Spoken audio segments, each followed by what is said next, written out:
Ya, halo semuanya. Saya Abdul Alim. Pada video kali ini kita akan bahas tips dan trik penggunaan Visual Studio Code.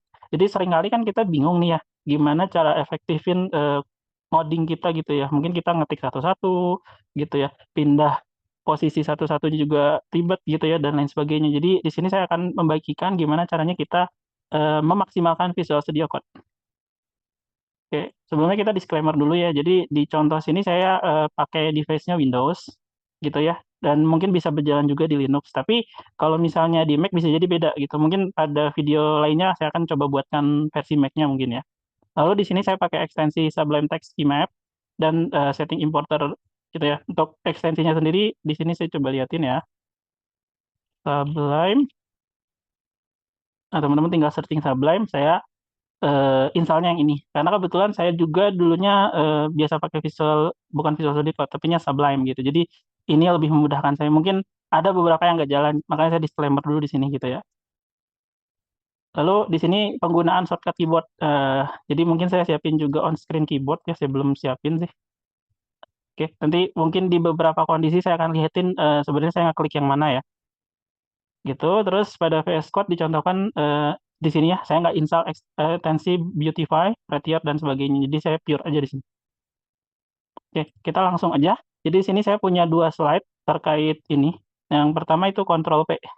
Jadi Ctrl P itu gimana? Jadi Ctrl P itu adalah settingan. Jadi sini saya punya project sederhana ya, Express.js. Nah, kalau misalnya teman-teman ketik Ctrl P gitu ya, ini akan muncul gitu ya hasilnya. Ini mungkin saya akan agak lebarin biar kelihatan ya. Yes, close. Sebentar ya.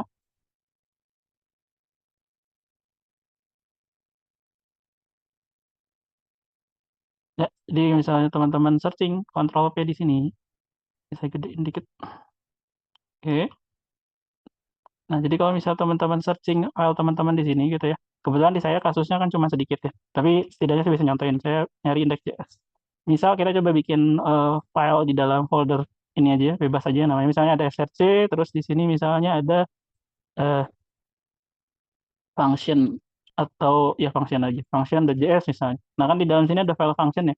Misalnya file kita udah banyak nih, kalau sedikit sih nggak ribet ya, tapi kalau banyak tuh pasti ribet. Kita bisa searching pakai Ctrl P, terus kita cari file yang kita inginkan. Nah langsung keambil. Gitu. Nah, ini cara memaksimalkannya ya. Mungkin di bawaan VS Code udah ada, jadi kayaknya tanpa instalasi Sublime Text Keymap tadi kayaknya udah bisa.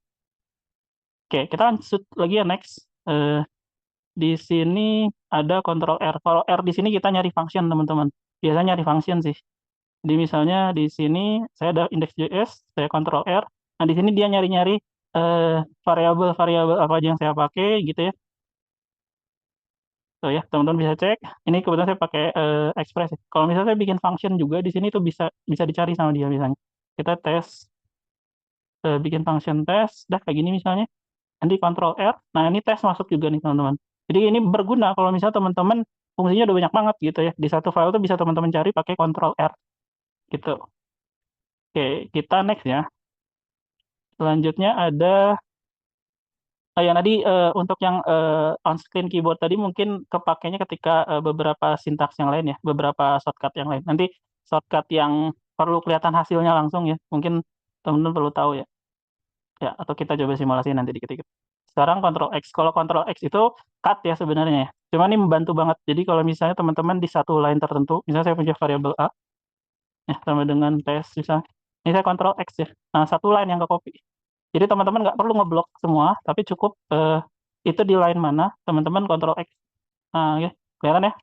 Kelihatan ya saya pakai ini, cuman di sininya Ctrl, saya pencet X, tuh, ambil ya, gitu. Kalau yang tadi Ctrl P, nah searching file, Ctrl R, searching fungsi-fungsi variabel yang ada di dalam sini gitu ya, biar teman-teman nggak pusing, jadi nggak harus pakai Ctrl F. Kalau F tuh dia kan global ya, tes gitu ya, baru dapat. Kalau Ctrl R dia udah nyari. Biasanya kalau di sini dia nyari variabel, nama fungsi gitu ya.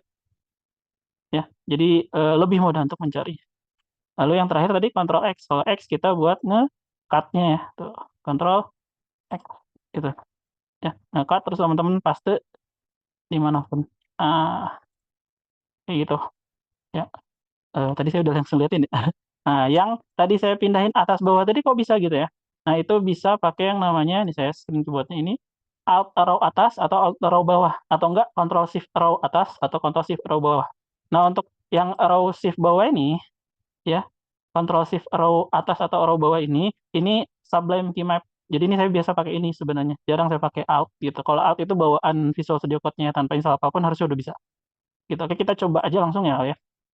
Nah, jadi ini saya liatin lagi on screen keyboard-nya, maaf nggak kelihatan, oke. Ini saya pencet Alt, ya, ini Alt-nya saya tekan ya, terus saya pindahin row-nya atas. Tuh, teman-teman bisa lihat ya. Nah, ini bisa pindah. Ini sebenarnya gunanya apa ya, gunanya biasanya kan kita kadang, misahin kode kita ya, banyak gitu ya. Kadang kita mau ini lebih enak, misalnya kita pengen ngeblok satu satu apa namanya, lebih dari 2 line gitu ya. Nah, gini ya, banyak gitu sefungsi ini, terus saya pengen pindahin ke bawah gitu ya. Ini saya agak scroll ke bawah deh, on screen keyboard-nya. Bisa dikecilin nggak? Bisa ya? Nah, gini saya pencet Control Shift ya, sekarang yang versi Control Shift ya. Oh, di sini nggak bisa ternyata ya. Udah masuk belum sih? Control Shift, bawah bawah, bisa ya? Nah, ini saya coba pakai Shift, saya blok sekalian ya. Ini kebetulan sebenarnya udah dibahas nanti di slide berikut. Ini saya bisa pindahin gitu ya, ke blok banyak gitu, atau pakai Alt.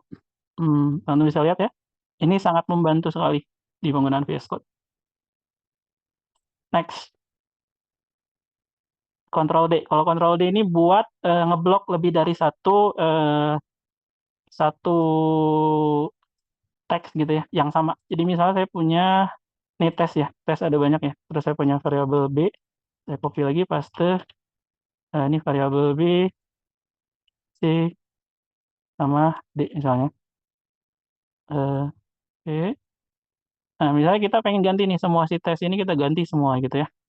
Kan ini yang namanya tesnya banyak banget ya, capek ya, nggak efektif gitu ya. Ya udah teman-teman tinggal Ctrl D, dia bisa diganti semua gitu ya.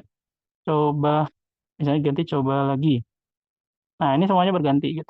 Atau biasanya kalau paling sering sih saya pakainya ini, kayak ngerapihin saya habis ngopi, data yang pakai koma-koma misalnya, dari karakter yang ada misalnya, biasanya saya bikin buat array contohnya ya. Array tapi pengen dari data dari yang koma-koma tapi pengen dimasukin. Misalnya kita punya, John, terus kita punya Jack, ya, Frank, terus misalnya apa, div gitu misalnya. Nah, misalnya kita dapat ngopi data ini dari entah dari mana ya, kita ngopi ini terus kita kayak pengen bikin ini satu variabel gitu kan. Tapi ini kan bingung nih gimana cara rapihinnya ya. Nah, biasanya saya yang koma-komanya saya copy semua, terus saya enter gitu. Nah, langsung di sini kasih var sesuai dengan namanya masing-masing. Misalnya ini emang pakai nama yang sesuai yang tadi kita copy, kita paste, jadiin dia string gitu. Nah, yang sisanya bisa kita ikut rapihin. Jadi yang kayak John tadi kan sebenarnya tadi belum sempat diakalin ya biar ngikut. Var John sama dengan gitu.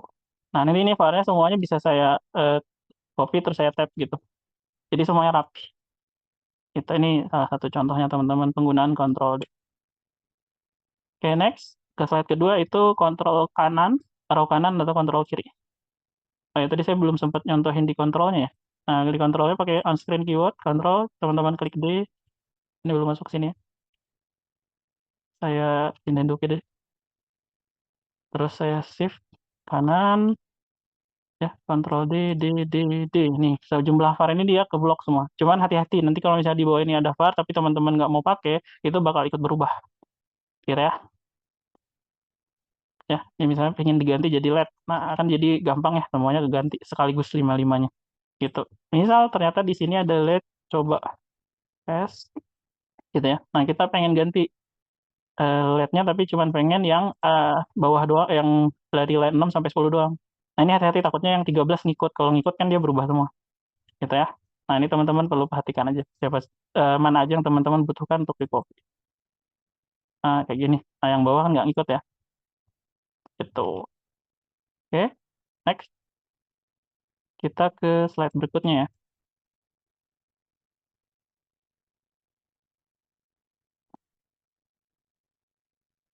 Oke, slide berikutnya adalah,